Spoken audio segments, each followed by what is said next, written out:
મનોમંથનના જ્ઞાન મંદિરમાં મેમ તમારું ખૂબ ખૂબ સ્વાગત છે. Thank you so much for this opportunity. And you are yourself an artist, Hmm. બરાબર? તો તમે આર્ટિસ્ટો જેટલા પણ હોય એમના હૃદયની વેદના બહુ સારી રીતે સમજી શકો છો. અને હું એમ નહીં કહેવું કે હું આર્ટિસ્ટ છું, પણ હું થોડું બહુ આર્ટને સમજું છું. ક્રિએટિવ માઇન્ડ મારું થોડું છે. That's why I am in a content creation field એમ, બરાબર? વન ઓફ ધ સ્કિલ્સ તમારે જોઈએ કોન્ટેન્ટ ક્રિએશનમાં. હું જ્યારે પણ એબ્સ્ટ્રેક્ટ આર્ટ જોતો હોય ને ત્યારે મને થોડી એ વસ્તુ કૂચે છે. હવે એ વસ્તુ બરાબર છે, યોગ્ય છે કે યોગ્ય નથી, દેટ ડિપેન્ડ્સ. અલગ અલગ લોકોના પર્સપેક્ટિવ હોય છે. પણ હું જેમ કે આ લોકો એબ્સ્ટ્રેક્ટ આર્ટના નામે પેઇન્ટિંગ્સના મિલિયન્સમાં વેચતા હોય છે એક્ઝિબિશન કરી કરીને, અને અલગ અલગ કલરના ખાલી કેનવાસના પીસ ઉપર સ્ટ્રોક્સ મારીને તે જસ્ટ સે. હમણાં જ મેં એક રીલ જોઈ હતી કે જેમાં કોઈ એક વ્યક્તિ રીલ બનાવી હતી, જેમાં પગનો પગમાંથી ખાલી એને બૂટ કાઢીને એક બસ બ્લેન્ક વોલના સામે મૂકી દીધું અને people var taking pictures of it કે વાહ શું આર્ટ છે, આમ તેમ. અને પહેલાં લિટરલી એમ કરાવ્યું કે આ મારું બૂટ હું ત્યાં મૂકી આવ્યો છું અડધો કલાક પહેલાં. લોકો ફોટા પાડી રહ્યા છે. What's your take on that? યાર, જેમ તમે કહ્યું ને કે લોકોને ડિફરન્ટ પર્સપેક્ટિવ્સ હોય છે, તો મારા માટે આર્ટ ઇઝ લાઈક કે જે તમારા હૃદયને સ્પર્શ કરીને જે તમારા સોલમાંથી આવે. નાઉ આ બધી વસ્તુઓ કેવી છે કે જે કદાચ બહુ જ એક્સપિરિયન્સ લોકો હશે, જેમ તમે કહ્યું ને કે મિલિયન્સમાં વેચાય છે, એના બે રીઝન્સ હોઈ શકે. Either they are much more experienced અને એક બ્રાન્ડ નેમ હોય ને, તો એના લીધે આવું થતું હોય. હું હમણાં જ એક બહુ જ રિસન્ટ ચર્ચા મારા કમિશનર સર છે એમની જોડે થયેલી. તો હી વોઝ આસ્કિંગ મી કે વોટ નેક્સ્ટ, આના સિવાય શું? તો હું એમની જોડે જ ડિસ્કસ કરતી હતી કે હું વિચારું છું કે સ્મોલ સ્કેલ બિઝનેસ કરીએ. મારું આર્ટનું બી એક પેજ છે રંગરચના કરીને. સો મારું એમાં સ્મોલ સ્કેલ બિઝનેસ છે, બટ એમાં કેવું છે કે હું જેમ મેં કહ્યું ઇન્ટ્રોવર્ટ, મને પોતાનું માર્કેટિંગ કરતા ના આવડે અને મને એવું ગમે બી નહીં કે પોતાની વસ્તુ કેવી રીતે વેચવી. તો તો હું એવું બધું ના કરી શકું. નાઉ ધ થિંગ ઇઝ કે આ લોકો જે હોય એ લોકો આમ જેમ તમે કહ્યું આવી રીતે શૂઝ મૂકી દીધું કે આવી રીતે કરી દીધું. તો મારા સર બી એ જ એક્ઝામ્પલ આપ્યું કે મુંબઈમાં કોઈ એક્ઝિબિશનમાં ગયા હશે, 4 સ્ટ્રોક્સ મારી દીધા અને બિલિયન્સમાં એમાં જાય છે. બટ એ કેવું, ઈધર લોકો સ્ટેટસ સિમ્બોલ તરીકે યુઝ કરતા હોય કે જે બહુ કરોડોની પેઇન્ટિંગ્સ છે તો પોતાના ઘરમાં મૂકે અને કે આ આર્ટિસ્ટે બનાવ્યો છે, તો એ પછી છે ને નામ ઉપર જાય. તો તમારી કલા છે નથી doesn't matter. It's just a brand name અને પ્રાઇઝ.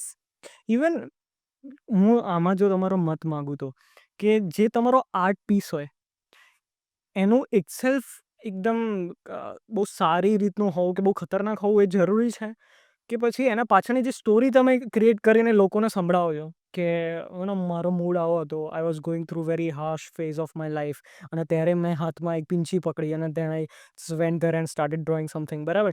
એ પાછળની તમે જે સ્ટોરી છે એકદમ સારી રીતે રચનાત્મક બનાવો, એકદમ એડવેન્ચરસ બનાવો અને પછી લોકો સુધી ડિલિવર કરો. ધેટ ઇઝ મોર ઇમ્પોર્ટન્ટ કે પછી તમારો આર્ટ ઇટસેલ્ફ? જેમ કે ફોર એક્ઝામ્પલ આપો, જેમ કે લિયોનાર્ડો દા વિન્સી, એમની આખી લાઈફ બહુ મિસ્ટીરિયસ રહી છે, સાયન્સ સાથે કનેક્ટેડ છે, મિસ્ટ્રી એક એમનો છે. એમના લાઈફમાં એ 3-1 વર્ષ સુધી ગાયબ થઈ ગયા. ત્યારે લોટ્સ ઓફ થિંગ્સ, બરાબર? ઘણા બધા આસ્પેક્ટ છે એમની લાઈફથી જોડાયેલા. એન્ડ મોનાલિસા જે એમની પેઇન્ટિંગ છે એ ઇટસેલ્ફ પેઇન્ટિંગ બહુ જબરજસ્ત છે. એના તમે સ્ટ્રોક જુઓ અને તમે ઇવન કમ્પ્યુટરાઇઝ કરીને એના તમે ડિસ્ટન્સીસ જુઓ, આંખના વચ્ચેના અને નાકનું જે શેપ છે, એવરીથિંગ, એના each and everything is so gratefully dedicated અને એટલી સરસ રીતે બનાવેલી છે. તો આમાં આપણે બંને એસ્પેક્ટ ફૂલફિલ થતા જોઈએ છે કે એના પાછળ જે આર્ટિસ્ટ પાછળની સ્ટોરી છે, એમને કયા મૂડમાં એ પેઇન્ટિંગ બનાવી, અને પાછા મોનાલિસા જે વ્યક્તિ હતું જેને એમને પેઇન્ટિંગ બનાવી એના પાછળ બી એક ઇન્ટરેસ્ટિંગ સ્ટોરી છે અને પેઇન્ટિંગ બી સારું છે. પણ કોકો કેસીસમાં તમે જોશો ને કે સ્ટોરી જબરજસ્ત સંભળાવશે અને પેઇન્ટિંગમાં જેમ તમે કીધું 4 સ્ટ્રોક મારી દેશે. અને કોઈક વાર એવું થાય છે કે ઘણા બધા તમે ટ્રુ આર્ટિસ્ટ જોશો કે જેમના પેઇન્ટિંગ ખતરનાક હશે, પણ બિકોઝ એ સ્ટોરી ક્રિએટ નથી કરી શકતા ને, તો એટલા સેલ નથી કરી શકતા, એમના મોટા એક્ઝિબિશન નથી થતા. What's your take on this? તો પહેલી વસ્તુ કે જે વસ્તુ દિલથી બનાવી હોય ને એ સામેવાળા વ્યક્તિ સુધી પહોંચી જ જશે. એક તમે કોઈ ફિલ્મનું ટ્રેલર જુઓ કે તમે કંઈ બી જુઓ, એમાં ઘણા બધા લોકોની મહેનત હશે કે આમ એકદમ પેલું કહે ને સોલ ટુ સોલ કનેક્ટ થઈ જ જશે તમને કે ભાઈ આ જબરજસ્ત છે. Same is with painting. તમારે it is a self explanatory thing. એની પાછળ કોઈ સ્ટોરી હોવી ના હોવી એ ડિપેન્ડ કરે છે વ્યક્તિ ઉપર જેને બનાવી છે. બટ પેઇન્ટિંગ જ એક એવી વસ્તુ છે કે સેલ્ફ એક્સપ્લેનેટરી છે. તમારે બહુ દિમાગ વાપરવું નથી પડતું. પણ હું જનરલાઇઝ વાત કરું છું, કોઈ પણ આર્ટ ફોર્મની આપણે વાત કરીએ, સ્કલ્પચરની વાત કરી લઈએ તો પછી શું થાય? યા એટલે એમાં કેવું છે કે અ, જે સ્કલ્પચર્સની વાત કરીએ તો એની પાછળ એ લોકોનું વિઝન, જે તમે જેમ કહ્યું કે સ્ટોરીઝની તો સેલ કરવું જરૂરી છે એમ કહેવા માંગે યા કે યુ હેવ ટુ ડિલિવર. અને એમાં એ સારું હોય ત્યારે જ તમે લોકોને વેચી શકો છો. બિકોઝ મારી વાત કરું, હું પેઇન્ટિંગ્સ કરું છું, પણ હું એવા પેઇન્ટિંગ્સ નથી કરતી કે જેની પાછળ કોઈ સ્ટોરી હોવી જરૂરી છે. ઓકે. હું બહુ જ નોર્મલ માણસોને સમજાય એવી પેઇન્ટિંગ્સ કરું છું.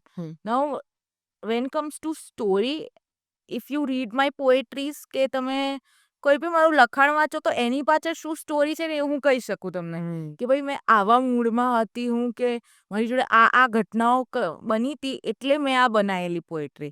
નાઉ it completely depends on person કે જે લોકો બહુ જ હાઈલી એક્સપિરિયન્સ્ડ હોય અને જે લોકોએ પોતાનું આખું જીવન જ પેઇન્ટિંગમાં ને એમાં આખું નીચોવી દીધું હોય ને, એ લોકોનામાં આ બહુ સારી એવી કલા હોય કે એ લોકો સ્ટોરી ટેલિંગ પણ કરી શકે. એ લોકોનું જેટલું બી મગજમાં હોય, મનમાં હોય, બધું જ એક કેનવાસ પર ઉતારી શકે. અને મને એવા આર્ટિસ્ટ પણ ગમે છે કે એ લોકોમાં એક પાવર છે, એ પોતાના ઇમોશન્સને પેપર ઉપર કાઢી શકે છે ઇન ફોર્મ ઓફ પેઇન્ટિંગ્સ, જે કદાચ મારામાં નથી એવી આવડત, પણ હું એને પોએટ્રીઝમાં કાઢું છું. હા, પણ તમારો જે પણ અંદરનું એક સ્ટોરી ટેલર છે તમારો અંદરનો, એ તમે પોએટ્રીઝના ફોર્મમાં લોકો સુધી પહોંચાડો છો. પણ જે વ્યક્તિ પોએટ્રી ના લખતો, જે ખાલી આર્ટ ફોર્મ્સના સાથે કનેક્ટેડ હોય, in fact poetry is also N art form, પણ એના સાથે કનેક્ટેડ હોય તો આઈ થિંક જે સ્કિલ છે ને એમને કલ્ટિવેટ કરવી જોઈએ, જો એમને બિઝનેસમાં જવું હોય તો આર્ટના related. But the thing is કે આજે આપણે લોકો વાતો કરી રહ્યા છે ને, એક we are artist to artist talk કરી રહ્યા છે. now તમે બહાર જાઓ ને તો લોકોને ખબર જ નહીં પડે. જે એકદમ લેમેન હશે ને, તમે જેમ કહ્યું કે તમે 4 લીટી મારી દેશો, એને લાગશે કે અરે આમાં શું છે 4 લીટી મારવામાં, બરાબર. પણ તમે જ્યારે એક્ઝિબિશન્સમાં જશો એ લોકોના, તો જેમ કે અમદાવાદની ગુફામાં એક્ઝિબિશન્સ Yeah. બધું થતું હોય, તો ત્યાં જે આર્ટિસ્ટ ઊભો હોય છે ને, એ જ્યારે તમને એ એક્સપ્લેન કરે કે ભાઈ આની પાછળની એની શું વિઝન હતી, ત્યારે તમને રિયલાઇઝ થાય કે ઓ આ છે એનું વચ્ચે. બિકોઝ આપણને એનું વિઝન ના ખબર હોય કે શું છે એની પાછળનું. અને especially when we talk about abstract paintings of sculptures, normal paintings તો બહુ જ ઇઝીલી લોકોને ખબર હા, પડી એટલે જાય. તમે જો સિનિક વ્યૂ કે એવું કંઈક ડ્રો કર્યું હોય તો એના પાછળ કંઈ સ્ટોરી કહેવાની જરૂર છે નહીં. પણ જો તમે કોઈ પોર્ટ્રેટ બનાવ્યો હોય કે એબ્સ્ટ્રેક્ટમાં ખાસ કરીને યા વી નીડ સ્ટોરીઝ અને કોન્સેપ્ટ શેર એક્ઝેક્ટલી. કરવા અને જરૂર. એક સારું આર્ટને ઓળખવાની કલા બધામાં નથી હોતી. હા, અને સ્ટોરી સાંભળવી ઓલમોસ્ટ બધાને ગમતી હોય એમ. તો if you can relate it with that story, તો એ જે વસ્તુ છે ને એ એક્સેપ્શનલ બની જાય એમ. અને કેવું છે કે આ તો અત્યારે આપણે આર્ટ ફિલ્ડમાં છે એટલે આપણને ખબર પડે છે કે ઓકે આવા બધા લોકો એક્ઝિસ્ટ કરે છે. બટ તમે જ્યારે ઓવરઓલ બધું જોવો ને ત્યારે તમને ખબર પડે કે એ પ્રજાતિ આટલી જ છે. અને જે આજુબાજુ છે ને બધી ભીડ છે. અને એ ભીડને કંઈ ખબર નથી પડતી. એ લોકોને ખાલી એટલો ફરક પડે છે મજા આવી જોઈએ. બાકી કશું હોય ના હોય, એન્ટરટેનમેન્ટ હા, પૈસા વસૂલ હોવું જોઈએ. બટ તમે આર્ટને અને પૈસાને કમ્પેર ના કરી શકો. એક તમે એક પોએટ્રી પરફોર્મન્સમાં જાઓ ત્યારે મજા આવે, વસ્તુ અલગ છે. અને આર્ટ વસ્તુ, પેઇન્ટિંગ વસ્તુ છે કે નિહાળવાની વસ્તુ છે. અને મેં જેમ કહ્યું ને કે એક સારી વસ્તુને નિહાળવી, ઓબ્ઝર્વ કરવી અને એપ્રિશિએટ કરવી, એ બધા લોકોના પેલામાં નથી હોતી. બધાનું જોનર જ નથી હોતું એ. મને આનું છે ને એક એક્ઝામ્પલ યાદ આવે છે. આજથી લગભગ 1 વર્ષ પહેલાં મારા મોટા ભાઈ છે, એમના ફ્રેન્ડ હતા. તો એમને મને કોન્ટેક્ટ કર્યો અને આઈ એમ રિલેટેડ ટુ પ્લાન્ટ્સ. મેં સ્ટડી એના રિલેટેડ કર્યું. મારા પપ્પા બોટનિસ્ટ છે, તો નાનપણથી હું પ્લાન્ટ્સથી ઘરેલો રહ્યો છું ને પેશનેટ છું. તો યુ કેન સી ધેટ. યા સો એમાં એમને મને કોન્ટેક્ટ કર્યો. એમને કીધું કે તને કોઈ એવા રેર ફ્લાવર્સ કે રેર પ્લાન્ટ્સ વિશે ખબર છે કે જેના પાછળ કોઈક ને કોઈક હિસ્ટ્રી જોડાયેલી હોય એમ? તો પછી મેં વાત કરી, મેં કીધું બોલો ને શું કામ છે? તો એમને કીધું કે મારે છે ને એરિયા પ્રોડક્ટ ડિઝાઇન કરે છે, તો ફર્નિચર, ટેબલ, ચેર્સ ને બધું ડિઝાઇન કરે. એમની પોતાની ફર્મ છે, કંપની છે. તેમણે મને કીધું કે મારે છે ને એવી કંઈ કોઈ એવા ફ્લાવરના શેપમાંથી એવું ડાઇનિંગ ટેબલ કે ચેર કે એવું કંઈક ડિઝાઇન કરવું છે કે જેના પાછળથી સ્ટોરી હોય. તો એ વસ્તુ તો હું ઇઝીલી ડિઝાઇન કરી લઈશ, એ તો મારું કામ છે બરાબર ડિસાઇડ કરું. પણ તું સ્ટોરી એકદી શોધીને લાય. કોઈ એવું પ્લાન્ટ, કોઈ એવું કે જેના પાછળ કંઈક એવું મિથિકલ સ્ટોરી કંઈક રેર હોય સમથિંગ વેરી ઇન્ટરેસ્ટિંગ કે જે હું લોકોને સંભળાવી શકું ને એમના મગજમાં એ સ્પેશિયલ ફિલિંગ આવી જાય ડાઇનિંગ ટેબલ કરવા માટે. તો I search for all the flowers કે ભાઈ ઇન્ડિયામાં મેં ગૂગલ ઉપર બધું સર્ચ કર્યું. મેં કીધું કયા રેર ફ્લાવર્સ હોય છે. પાછું એનું ઇન્ડિયન હોવું વધારે જરૂરી છે. તમે બીજા લાવો તો લોકો એટલું રિલેટ ના કરે. તો મને એક ફ્લાવર મળ્યું which is called Jahangiri rose. Okay. અને ઘણા બધા હિસ્ટોરિયન્સ એવું કહે છે કે એવું રોઝ હતું. ઘણા બધા એવું કહે છે કે ના એ તો ખાલી મિથિકલ કે તો સ્ટોરીમાં એનો પાર્ટ છે, બાકી એવું રોઝ એક્ઝિસ્ટ નહોતું કરતું. હવે એવું કેમ કહે છે? એના પાછળનું કારણ એ છે કે જે જહાંગીરી રોઝ હોય એવું માનવામાં આવે છે કે એના 1000 પેટલ્સ હતા. બરાબર? 1000 પેટલ્સ એટલે 1000 એની પાંખડીઓ હતી. અને જો એને એટલા હોય તો વી કેન એક્સપેક્ટ કે યુઝ્યુઅલી એ જે રોઝ છે એ રાઉન્ડ શેપનું હશે. ત્યારે જ પ્રેક્ટિકલી લોજિકલી ત્યારે જ એની 1000 પંખુડીઓ હોઈ શકે. બરાબર? એન્ડ ધેર આર સ્ટોરીઝ કે જ્યારે જહાંગીર રોઝ જે છે ને, જહાંગીર જ્યારે હતા ત્યારે એમના બગીચામાં એ ડેવલપ કરવામાં આવ્યું હતું એમના માળીઓ દ્વારા. અને એ બીજે ક્યાંય નહોતું મળતું. ખાલી એમના માળીઓએ ગમે તે રીતે જૂના જમાનાની ટેકનિક્સ યુઝ કરીને ગ્રાફ્ટિંગ વગેરે કરીને પછી એને ડેવલપ કર્યું હતું. અને એવું કહેવાતા હતા કે જ્યારે રોઝને કટ કરીને પછી જ્યારે જહાંગીરને જ્યારે પણ એ બ્લૂમ થતું એને કટ કરીને જહાંગીરને જ્યારે આપવામાં આવતા હતા તો ત્યારે આખો એમનો જે દરબાર છે ને એ સુગંધિત થઈ જતો એમ. વીકેન્ડનો કે ભાઈ આ એક પોએટિક ફોર્મમાં તમે કહી શકો મેં એને ગુલાબ આપી નાખો, રૂમ ગુલાબ થઈ ગયો એમ. પણ યુઝ્યુઅલી એવું ના હોય કે તમે થોડા એના સેન્ટીમીટર્સ કે થોડા ઇંચીસ સુધી એની સ્મેલ આવે, બાકી આખો રૂમ ના ભરાઈ જાય. પણ આને પ્રેક્ટિકલી એવું કહેવામાં આવે છે આખો દરબાર મહેક થઈ જતો હતો એમ. અને એની મહેક એકદમ ઇન્ટોક્સિકેટિંગ હતી ને લાઈક ધેટ ઓલ ધો સ્ટોરીઝ.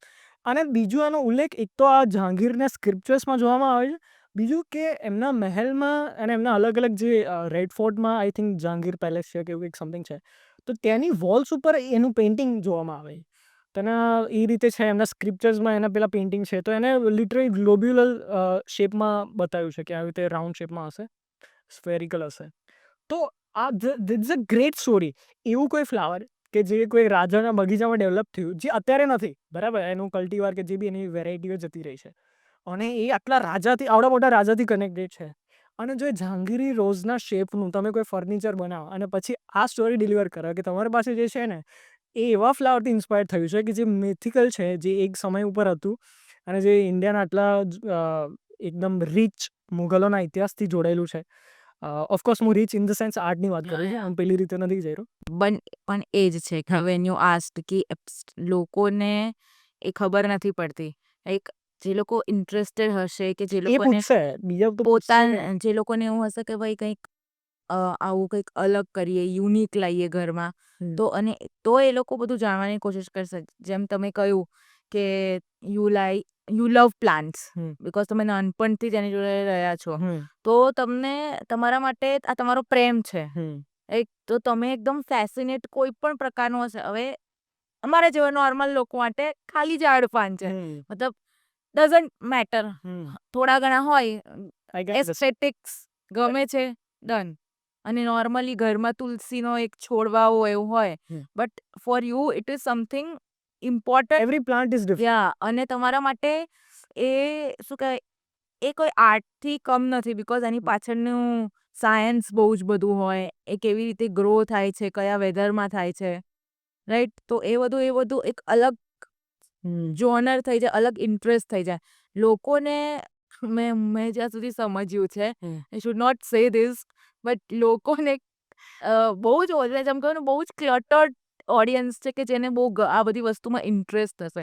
અને specially the strangers and not from the people you know. તો પછી કોઈ આર્ટિસ્ટ હોય એને વધારે ને વધારે ઓડિયન્સ સુધી એની આર્ટ પ્રોડક્ટ્સ પહોંચાડવી હોય તો કેવી રીતે? What's the ideal way?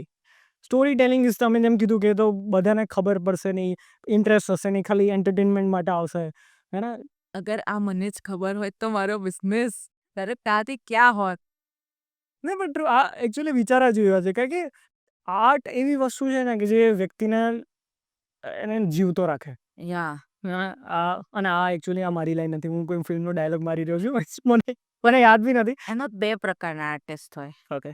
એક હોય કે જે એકચ્યુઅલી 3 એક ખાલી પોતાની હોબી પરસ્યુ કરતા હોય. બીજા લોકો એવા હોય કે જે લોકોમાં અંદર જોય ઓફ ગિવિંગ વાળો હોય. જેમાંની હું એક છું. હમ. કે મને ગમે લોકોને આપવું. તો ક્રિએટ કરવાનું અને આપવાનું યા હમ. વિધાઉટ એની ઇન્ટેન્શન કે ભાઈ એક્સપેક્ટેશન્સ બી નહીં. મને ગમે લોકોને આપવું. તો હું ઘણા બધા લોકો છે કે ઓફકોર્સ તમારા આજુબાજુના તમારા ફેવરેટ લોકો હોય, ફેમિલી હોય, તમે એ લોકોને આપતા બટ ઇટ ગિવ્સ યુ જોય. અને ત્રીજા લોકો હોય પ્રોફેશનલી જ કામ કરતા હોય. હું એવું નથી કહેતી કે એ લોકો આર્ટિસ્ટ નથી. એ લોકો બિઝનેસ પોઈન્ટ ઓફ વ્યૂથી વિચારે અને when you go with this business point of view ક્યાંક ને ક્યાંક તમે મની ઇન્વોલ્વ કરો છો એમાં. તો કોમર્શિયલાઇઝેશન તો એ તમારું આર્ટ પેલું કહે ને ડિક્રીઝ થઈ જાય. તમારે એની જોડેનો પ્રેમ ઓછો થઈ જાય. હું એવું નથી કહેતી હું ખોટી હોઈ શકું but I have seen this kind of people જે આર્ટને પ્રોફેશનલિઝમમાં જ રાખે છે. નામ ના લેવાય Yeah, sure, sure. But I have those kind of people and I have seen. જ્યારે લોકોની કમ્પેરિઝન થાય ને ત્યારે હું એવું કહું કે એક આર્ટ હોય કે જે તમને હેરિડિટીમાં મળ્યું હોય, એક તમે શીખ્યા હો. જે હેરિડિટીમાં મળ્યું હોય ને એમાં તમને શીખવું ના પડે કંઈ. એ કારણ કે તમારું છે જ નહીં. એ તમને આયેલું છે. તો એ પેલું કહે ને દરિયાના મોજા જેવું છે. તો એ આવતું રહે, જતું રહે, આવતું રહે, જતું રહે. રાઈટ? તો એ એવું છે.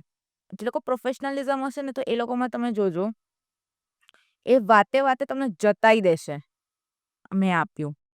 કે આ હું આપું છું કે મેં આવું કર્યું. તો એ લોકો બિઝનેસ ઓરિએન્ટેડ હશે તો એ લોકો પાસે આ બધી સ્ટ્રેટેજીઝ હોય માર્કેટિંગ કરવાની અલગ-અલગ રીતે. અગર બિઝનેસ ગ્રો કરવો હોય તો મેં 2-3 ઇન્સ્ટાગ્રામ પર રીલ્સ જોયા છે જે સો કોલ્ડ કન્ટેન્ટ ક્રિએટર્સ હોય ને જે પોતાના પેઇન્ટિંગ્સ બનાવતી વખતે બતાવે. એકચ્યુઅલી ઘણી વાર તો એ પેઇન્ટર હોતા બી નથી.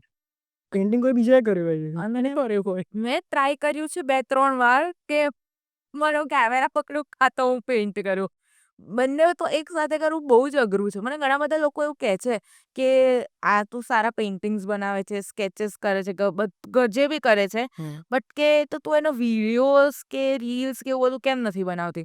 તો પછી મારે એવું કહેવું પડે કે ભાઈ મારી પાસે ના એવું કોઈ માણસ છે કે ના હું જાતે કરી શકું કે હું એક કામ પર એક ટાઈમ પર એક જ કામ કરી શકું. પણ આઈ થિંક કોઈ ટ્રુ આર્ટિસ્ટ હોય ને એ જ આ વસ્તુને સમજી શકે જે તમે કહી રહ્યા છો કે જ્યારે પણ તમે કોઈ આર્ટ ફોર્મ ક્રિએટ કરતા હો you are in a state of trans.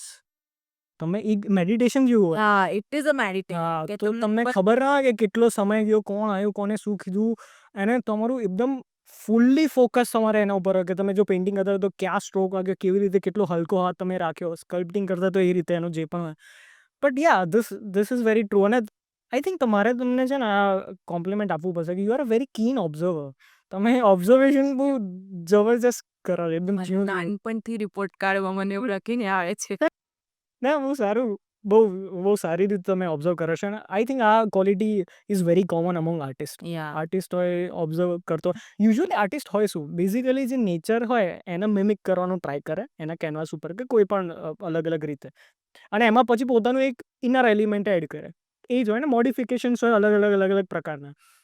But we were of the recording we were talking about being an extrovert and being an introvert. તો તમે એમ વાત કરી હતી કે તમે સેલ્ફ ડિક્લેર્ડ ઇન્ટ્રોવર્ટ છો. સો અને મારો આમાં આખા જે જોનરા છે એમાં મારો પર્સપેક્ટિવ અલગ છે. આ કોન્સેપ્ટમાં મારો અલગ પર્સપેક્ટિવ છે. તો તમે પહેલાં તો એવું શું કામ કીધું એમ કહો કે યુ આર સેલ્ફ ડિક્લેર્ડ? આ મારા માસ્ટર્સમાં ફ્રેન્ડ્સનું કહેવું એવું છે કે I M a self declared introvert. But હું કબૂલું છું કે હું ઇન્ટ્રોવર્ટ છું અને એમાં કંઈ ખોટું નથી. પણ actually what's my take is કે જો કોઈ છોકરી હોય કે જે કેમેરાના સામે વાત કરી શકતી હોય એક સ્ટ્રેન્જર સાથે, આપણે પહેલી વાર આજે મળી રહ્યા છે અને અડધો કલાક પહેલાં આપણે મળ્યા છે. તમે 2 દિવસ કે 3 દિવસ પહેલાં મને મેસેજ કર્યો હતો, બરાબર? કે લગભગ 1 વીક પહેલાં કર્યો હશે વધારેમાં વધારે. તો and we are talking right now and we are I think you are very comfortable, you look very comfortable, બરાબર? તો I don't think so you are an introvert. મતલબ કોઈ એંગલથી મને લાગી નથી રહ્યું કે બિકોઝ ઘણા લોકો આ સમજતા નથી કે પોડકાસ્ટ છે ને દેટ્સ અ સ્ટ્રેન્જ જોબ. તમારે એક સ્ટ્રેન્જર સાથે મળવાનું હોય, 5 મિનિટના અંદર તમારે એક રેપો બિલ્ડ કરવાનો અને એ જ વ્યક્તિ સાથે એકદમ દિલ ખોલીને વાત કરવાની 1-1.5 કલાક સુધી. That's not easy. એ ભલે લાગતું હોય ઘણા લોકો માટે છે ને એ પેલી એમ કે ને બાય જન્મથી એવી હોય આદત કે હા કરી લેતા હોય બરાબર. ઘણા લોકોને શીખવી પડતી હોય. આઈ એમ ધેટ કાઇન્ડ ઓફ વાઇબ જો શીખ્યો છે, જે છેલ્લા 1 વર્ષથી પ્રેક્ટિસ કરી રહ્યો, હજુ બી શીખી નહીં ગયો, પ્રેક્ટિસ કરે જ જાય છે એમ. બટ એ તમારા સાથે અને ઘણા બધા એવા વ્યક્તિ હોય, ગેસ્ટ હોય કે જે ઇઝી હોય, કમ્ફર્ટેબલ એમ, જે તમને કમ્ફર્ટ પ્રોવાઈડ કરે, જે તમને પોડકાસ્ટર જેવું તમને બિહેવ કરવા ના દે એમ, જે તમારા સાથે ફ્રેન્ડ તરીકે જ રહે એમ. You are one of them. તો ઇન્ટ્રોવર્ટનો તો કોઈ જ ગુણ, કોઈ લક્ષણ મને દેખાતા નથી. એવું નથી. Like if you see me in my early 20s, okay. તો હું જ્યારે બેચલર્સમાં હતી ને, હું બહુ જ રિઝર્વ માઇન્ડેડ છું પહેલેથી જ. હમ. મારા ગણીને બહુ ઓછા ફ્રેન્ડ્સ છે. મને ઘરની બહાર જવું ગમે નહીં. હું મારામાં જ રચી પચી રહું. લાઈક પોએટ્રીઝ તો હું 5 વર્ષ પહેલાં શું કહેવાય મારા જીવનમાં આવી. પેઇન્ટિંગ્સ તો હું નાનપણથી કરું છું બિકોઝ એઝ આઈ સેડ એ મને હેરિડિટીમાં મળ્યું છે. હમ. હું બહુ જ ઓછા લોકો જોડે મિક્સ થવું, વાતચીત કરું. અને તમે જેમ કહ્યું કે તમારી જોડે વાત કરવાનું એ એ એક્સ્ટ્રોવર્ટ હોય કે એમ્બીવર્ટ હોય, એ લોકો પાસે એક કલા હોય કે ઇન્ટ્રોવર્ટને કેવી રીતે જેલઅપ કરી શકે. સો એક આ છે. અને બેચલર્સમાં જેમ મેં કહ્યું, હું બહુ જ ઓછું વાત કરું. હું મારા ફ્રેન્ડ્સની જોડે જ બહુ બોલું, ત્યારે એ લોકોને લાગે કે હા ભાઈ એ બોલે છે. અધરવાઇઝ તમે મને ક્યારે બી નહીં જોવો કે હું બહુ બોલતી હોઈશ કે હું આમ એકદમ શાંત પેલામાં હોઈશ. બિકોઝ તમે જ્યારે ઇન્ટ્રોવર્ટ હો ને ત્યારે જ મારું માનવું એવું છે કે આર્ટિસ્ટ ઇન્ટ્રોવર્ટ જ હોવા જોઈએ. બહુ બોલ બોલ બોલ બોલ કરે, કોણ સાંભળે એમને? When you are an introvert, you observe the things.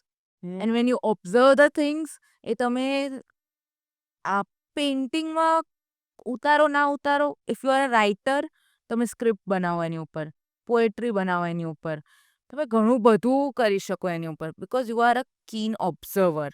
તમે બધું જ ઓબ્ઝર્વ કરો છો. ઓબ્ઝર્વ કર્યા પછી તમે બધું જ ફીલ કરો છો, તમે બહુ વિચારો છો, તમે એને આખું વસ્તુને તમારી ઝહેનમાં લઈ લો છો. અત્યારે જેન ઝીના ટર્મ્સ બહુ બધા ચાલે છે, ઓવર થિંકિંગ, એન્ઝાયટી, ડિપ્રેશન, આવું બધું. અરે આવું બધું તો મને 10 વર્ષ પહેલાં ખબર બી નથી કે હું આટલું બધું ઓવર થિંક કરું છું. કારણ કે તમે કરતા જ હો, નોર્મલ છે આ બધી વસ્તુ. બટ એ જ છે કે સોશિયલ મીડિયાના કારણે વાત વધારે થઈ રહી છે. યા અને see introvert does not mean કે ભાઈ તમે બહુ બિલકુલ બોલતા નથી. તમે સિલેક્ટિવ લોકોની જોડે બોલો છો અને સિલેક્ટિવ લોકોની જોડે જ વાત કરવાનું પસંદ કરો છો. Same is with me. હું બધાની જોડે હાય હેલો કરતી ફરું. દેટ ડઝ નોટ મીન કે મને એની જોડે વાત કરવી ગમશે જ. મને જેની જોડે નથી ગમતી એની જોડે નથી જ કરતી. લાઈક પર્ટિક્યુલરલી મારી વાત કરીએ તો there is no in between. કાં તો હું આખો જીવ આપી દઈશ, કાં તો મારા માટે એક્ઝિસ્ટ જ નથી કરતું. એટલે વચ્ચેવાળો ફેસ જ નથી. અને અગર તમને એવું લાગે છે કે હું ઇન્ટ્રોવર્ટ નથી, તો ધ થિંગ ઇઝ મે બી હું ઇવોલ્વ થઈ છું થોડી ઘણી. બિકોઝ સ્ટીલ તમે ઇન્ટ્રોવર્ટના કેરેક્ટરિસ્ટિક્સ જોશો તો એને નવા માણસોને મળવું ના ગમે. સેમ ઇઝ વિથ તમે અહીંયા આવવાની પહેલાં 10 વાર ઓવર થિંક કરી લીધું હશે કે શું કરીશું, કેવી રીતે થશે, જવું જોઈએ, ન જવું જોઈએ. સૌથી પહેલાં તો એક ઇન્ટ્રોવર્ટ હોય તો એવું જ વિચારે પહેલા તો મેસેજમાં જ થાય કે સ્ટ્રેન્જર પાક્કું મેસેજ કરો છે. 10 વાર પોડકાસ્ટ માટેનો મેસેજ કરતાં પહેલાં મેં સેમ આ જ વસ્તુ કરી 10 વાર વિચાર્યું તું કરું, ના કરું, કરું, ના કરું. પછી મેં કીધું કરી કાઢીએ. તો ધ થિંગ ઇઝ કે એઝ એન આર્ટિસ્ટ મારું માનવું એવું છે કે I am okay with to be an introvert અને એમાં કશું વાંધો નથી. સી રિઝર્વ માઇન્ડેડ હોવું અલગ છે. રિઝર્વ માઇન્ડેડ અમુક છે ને બહુ સ્ટબર્ન હોય કે જે લોકોને વાત કરવી જ ના ગમે, એકલા રહેવું ગમે.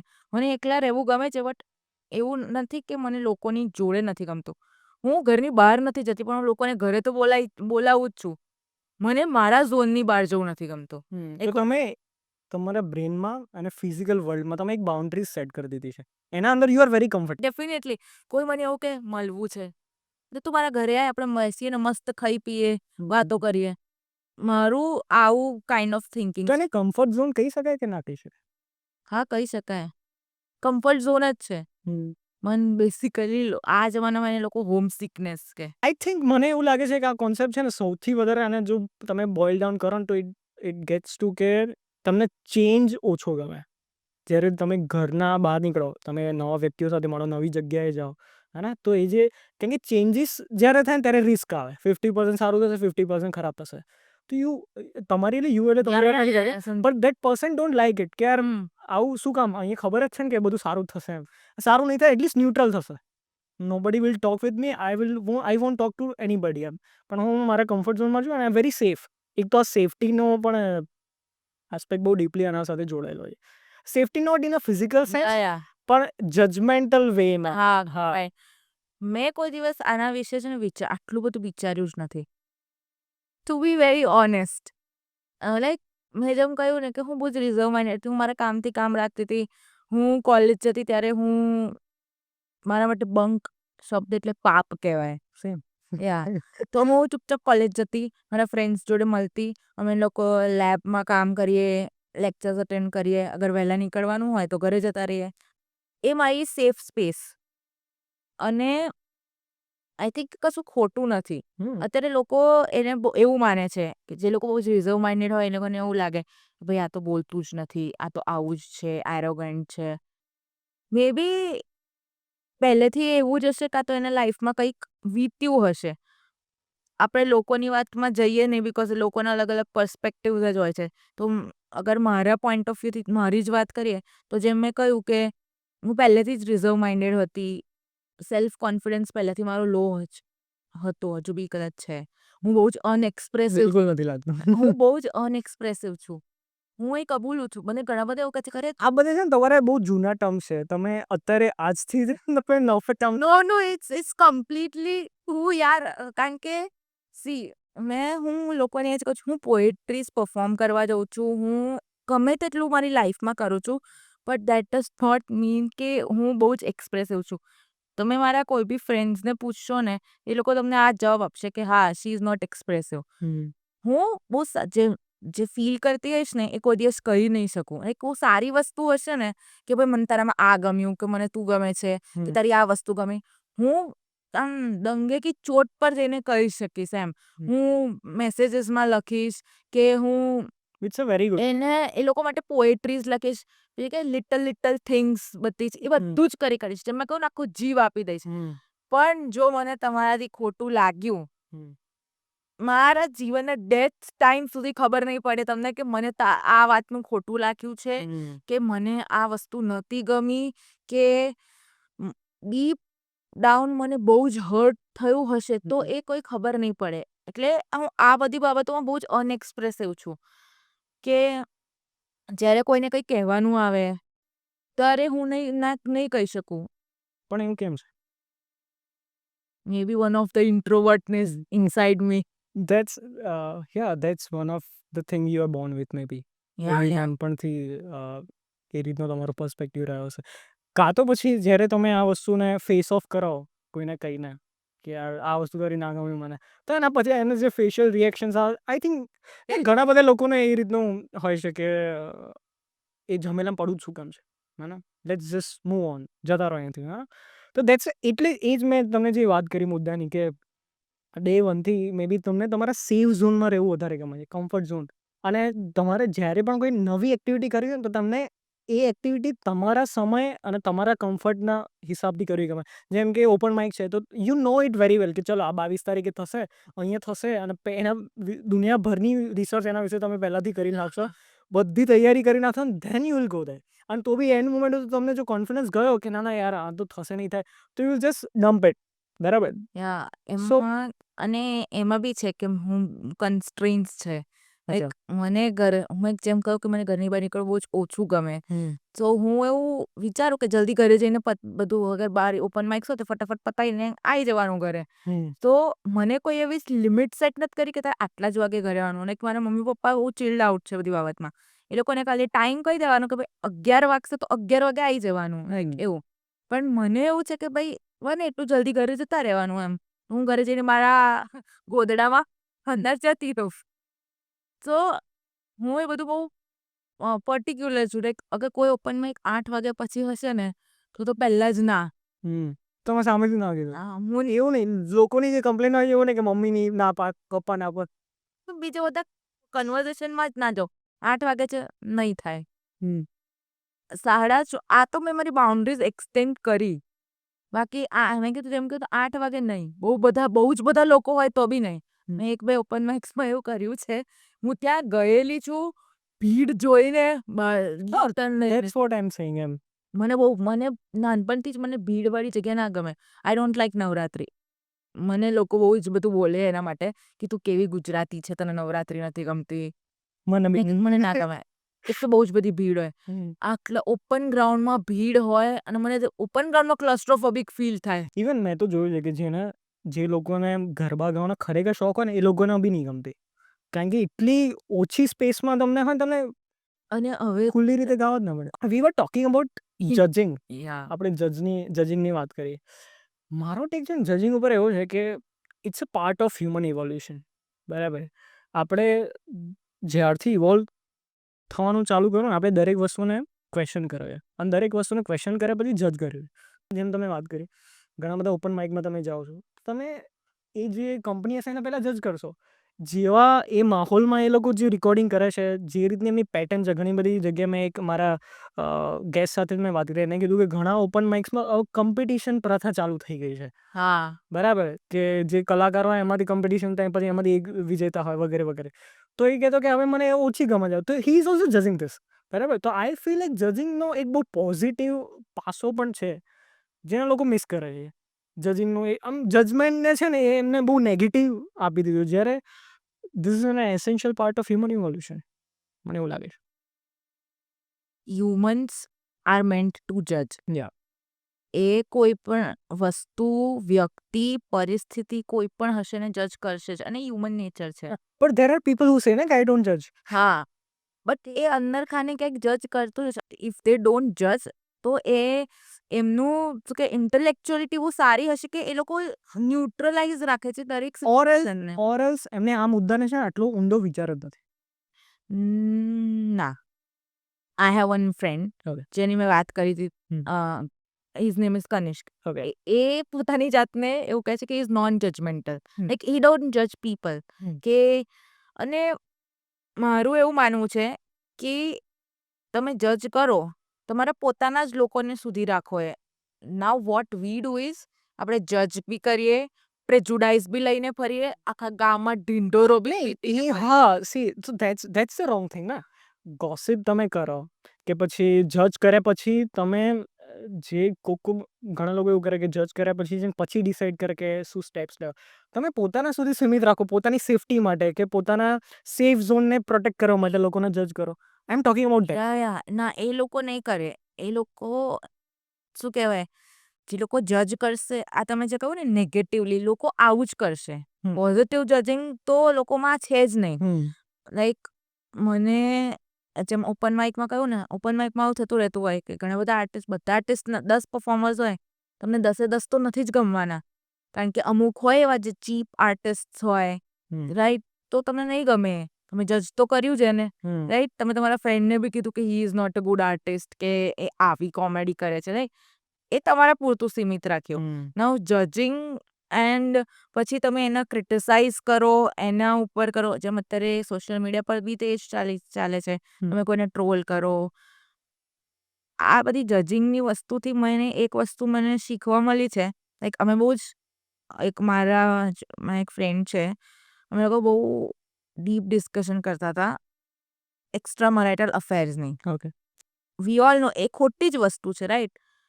અને ઘણા લોકો એને પોઝિટિવલી લે. વોટ્સો એવર રીઝન કે લોકોના રિલેશનશિપ્સ ન ચાલ્યા, ગમે તે હશે. નાઉ એમણે મને કહ્યું, મેં એ વ્યક્તિને જજ કર્યો. ઇવન તો હું એમને ઓળખું છું કે આઈ નો કે ભાઈ એ બહુ સારા વ્યક્તિ છે. મેં એમના પાસ્ટના લીધે જજ કર્યો. ધેન આઈ રિયલાઇઝ કે ભાઈ લોકોના પાસ્ટના લીધે હું એમને જજ ના કરી શકું. બરાબર. એમની પર્સનલ મેટર્સ છે, જેવી છે. તો લાઈક જજિંગ એ હવે એનો ટેક એવું, એ હ્યુમન નેચર છે કે આપણે જજ કરવાના જ છે. પોઝિટિવલી, નેગેટિવલી, કોઈ બી રીતે.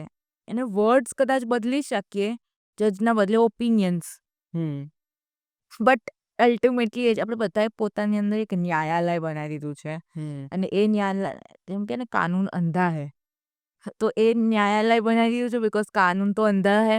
અને આપણે જજમેન્ટ બીજાના વિચારથી આપીએ છીએ. હમ. પેલાએ આવું કીધું એટલે આવું જ હશે. But you believe that people are not black, not white, they're grey. Yeah. Huh? At some extent they are. ના ના, કારણ કે દરેક વ્યક્તિના પેલા આયુષ્માન ખુરાનાની આઈ થિંક પોએટ્રી છે કે હર વ્યક્તિ કે અલગ અલગ મુખોટ હે. દરેક વ્યક્તિના અલગ અલગ એના ઉપર ચહેરા હોય છે. મેં લેટેસ્ટ એક પોએટ્રી બનાવી હતી જેનું ટાઇટલ હતું ચહેરે, અને Please. ઓફકોર્સ નકાબ. નકાબ તો મેં બનાવી હતી.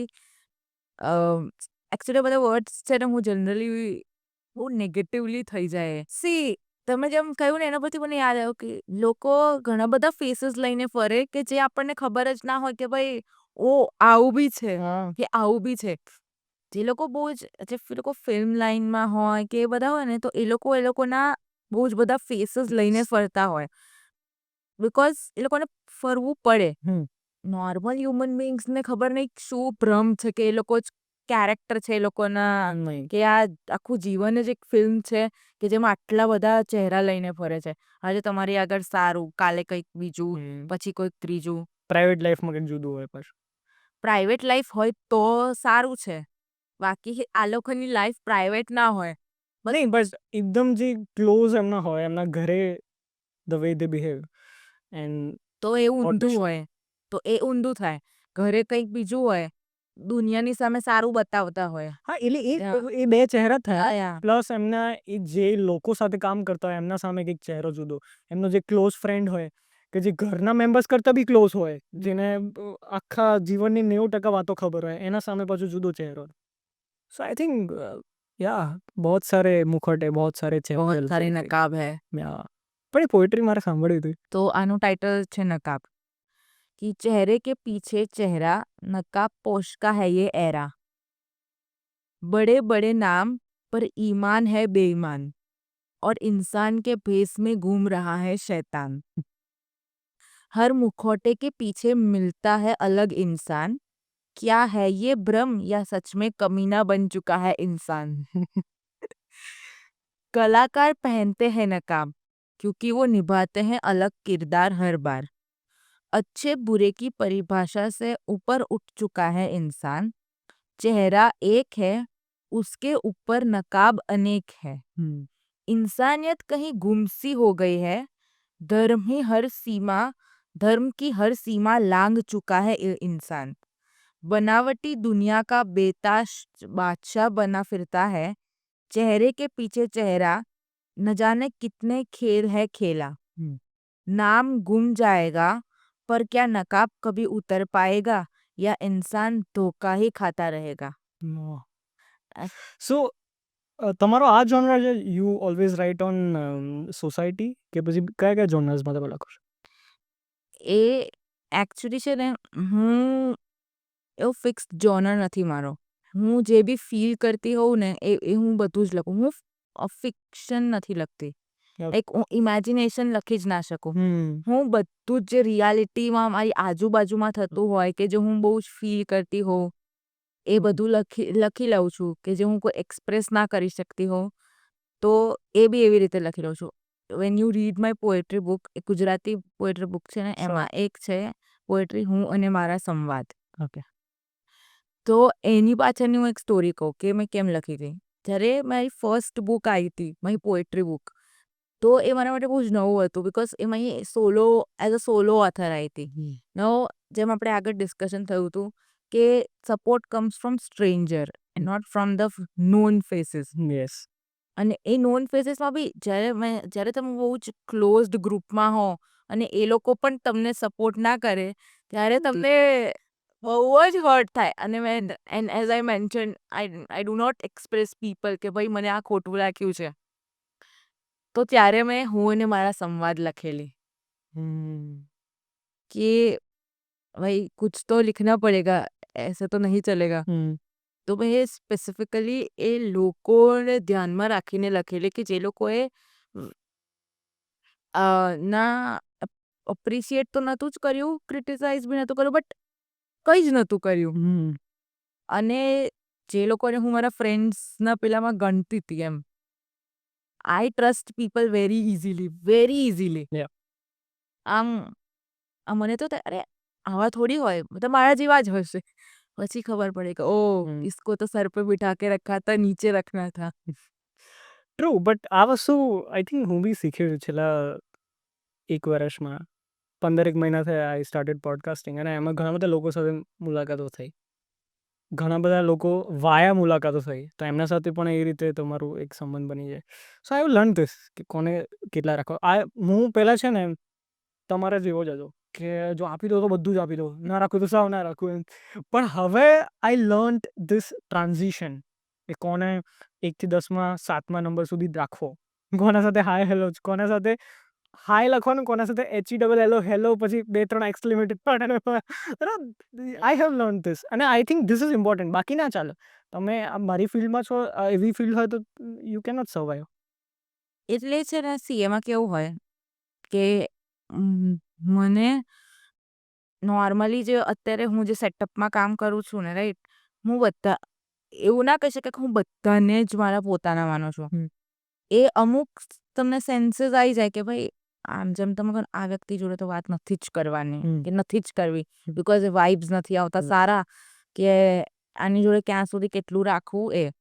પણ જેની જોડે તમે એકદમ કનેક્ટ થઈ ગયા હો કે તમને એવું થાય કે ભાઈ ડન, આ તો આપણું ફ્રેન્ડ છે કે આ ફેમિલી છે, બસ પતી ગયું. અને એના પછી જે સર્કમસ્ટેન્સીસ ફેસ કરવા પડે, એટલે હું બહુ જલ્દી જ લોકોને આમ કહેવાય ને બિલીવ કરી લઉં, અને હું બહુ જ સેન્સિટિવ છું, બહુ જ એને ફ્રજાઇલ હેન્ડલ ઇટ વિથ આર્ટિસ્ટ લોકો લાઈક દેટ, કારણ કે જો, અને હું તો છે ને સેન્સિટિવ કરતા હું સેન્સિબલ યુઝ વધારે કરું આર્ટિસ્ટ લોકો માટે. સેન્સિટિવનો છે ને બહુ નેગેટિવ પેલું થઈ ગયું છે કે યાર બહુ સેન્સિટિવ માણસ છે. સેન્સિબલ જે હોય ને એના એન્વાયરમેન્ટને વધારે સારી રીતે એબ્ઝોર્બ કરે ને વધારે સારી રીતે સમજે, અને પછી એને એના આર્ટ ફોર્મમાં એને કન્વર્ટ કરીને લોકો સુધી પહોંચાડે. So I believe in this word sensible.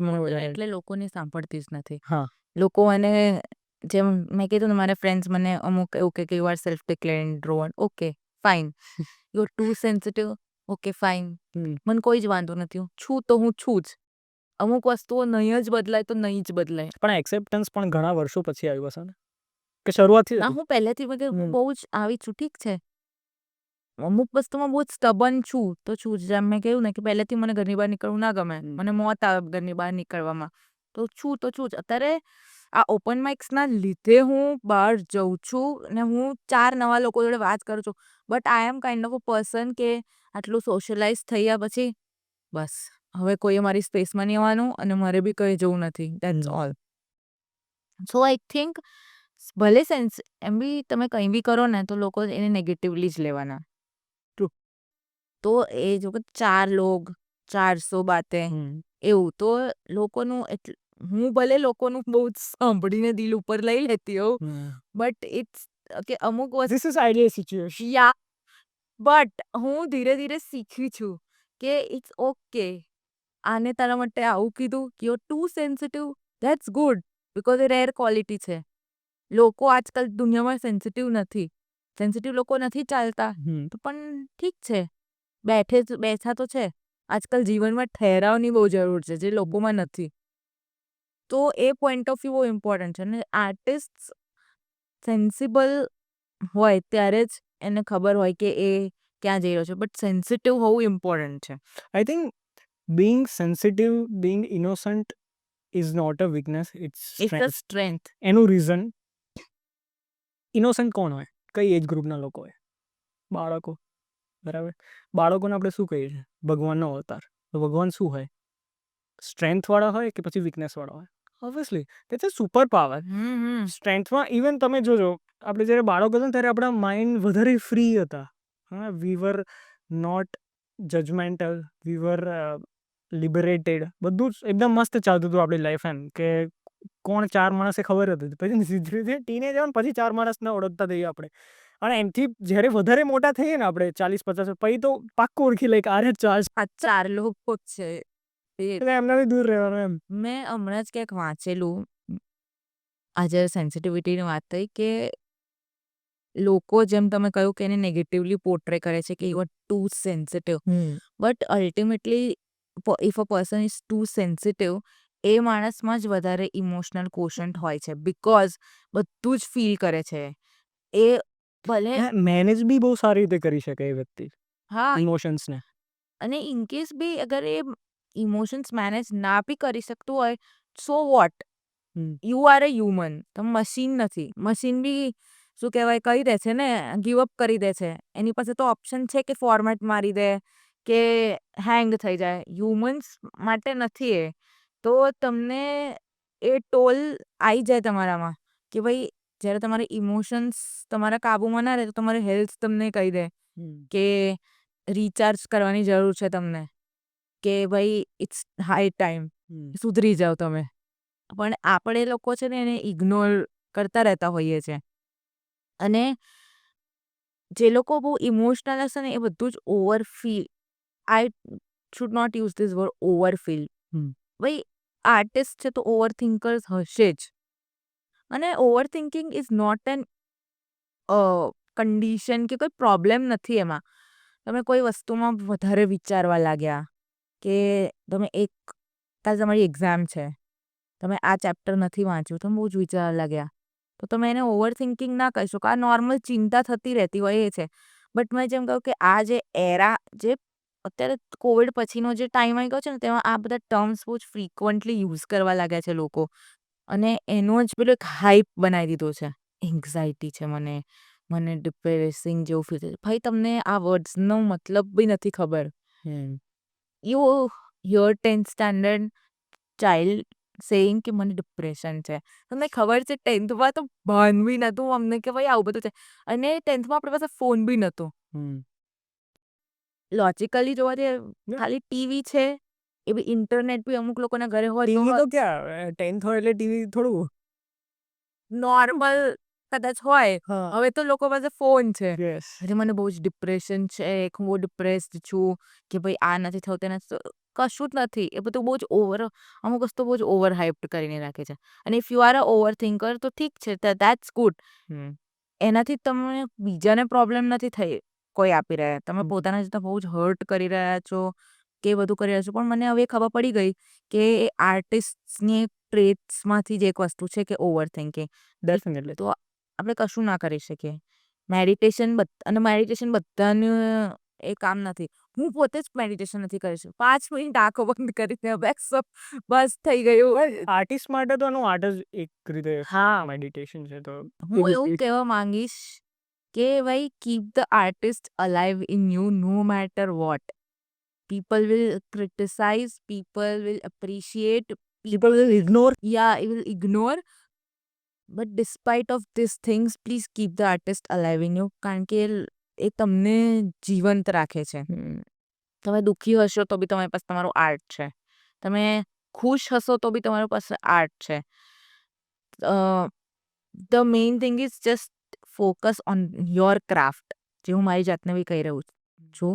અને જ્યારે મને એવું થાય કે બહુ ઓવર થિંકિંગ થઈ રહી છે, વોટ્સઅપમાં સ્ટાર્ટ મેસેજીસનો એક ઓપ્શન આવે છે. Just see that. અગર તમે કર્યા હોય તો બહુ બધા લોકો છે જે તમને અપ્રિશિએટ કરે છે. અને ઘણા બધા લોકો છે કે જે તમે એમની ઇન્સ્પિરેશન છો. હું એવું નથી માનતી, બટ મને જ્યારે 4 લોકો કહે કે ભાઈ यू इंस्पायर मी, तो मैंने बोला कि मैंने ऐसा भी कुछ किया ही नहीं है. Exactly. But still people thinks कि भाई यू इंस्पायर मी, कि your thinking makes a difference. Bus That's the thing. ખતમ. I know that feeling. અને મોસ્ટ ઇમ્પોર્ટન્ટલી દુનિયા ગઈ ભાડમાં, તમારા મમ્મી પપ્પા તમારા વિશે શું વિચારે છે ને That matters. કે એ ઇમ્પોર્ટન્ટ છે. કારણ કે અલ્ટિમેટલી અને તમારા જે ક્લોઝડ ગ્રુપવાળા છે, ગણીને 4-5 લોકો હશે એવા, અને તમારા મમ્મી પપ્પા છે. હું તો સિબલિંગ્સને બી નથી ગણતી. હું તો સિંગલ ચાઇલ્ડ છું એટલે સિબલિંગ્સની વાત ના આવે. બટ આઈ હેવ સીન કે બ્લડ રિલેશન્સમાં બી કેવું થતું હોય છે. બટ એ જ છે કે ફોકસ ઓન યોર પેરેન્ટ્સ. જે તમારા ક્લોઝડ ગ્રુપવાળા છે એ લોકો શું કહે છે, એ 4 લોકોની વાત કન્સિડર કરવાની. બીજા 4 લોકોની વાત નહીં કરો તો ચાલશે. Right. I think it was great to talk with you. અને હું તો હજુ બી નહીં માનું કે તમે introvert છો. Sorry to say that. Sorry to say that. But yeah, thank you for being here. Thank you very much. Thank you so much for this opportunity.